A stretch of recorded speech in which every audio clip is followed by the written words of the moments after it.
जब हमारा पुरखा में जूना डगरिया गाए अभी वो उम्र 52 साल के है पर हमने सुना है हमारा पुरखा में जब भी संगीत के गाने डगरिया जिला हमारा भाषा याद दिला है जब बिना संगीत के डगरिया हमारा पुरखा में गाए तो लोक कला झूमने लगता था और बड़े बड़े बच्चों में गीत हमने गाया। सुनिए जूना डगरिया कैसे गाते थे हमारे सियार पहले जाला के देवरा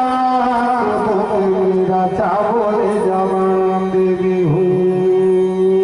पहले जाला के देवरा तो मेरा चावले जवान देवी हो भाठा के गोरी लोग नहीं हेरे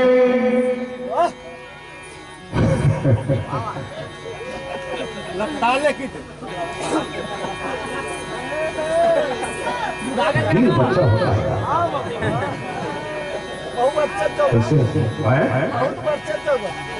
चाहे बच्चा हंसा मैं बच्चा भी हूँ 52 साल ज्यादा थोड़ा अभी तो सही सही समय में भी जवानी आई जवानी धन्यवाद। भाठा के गोवी लोग नहीं हेरे फूल का जाम के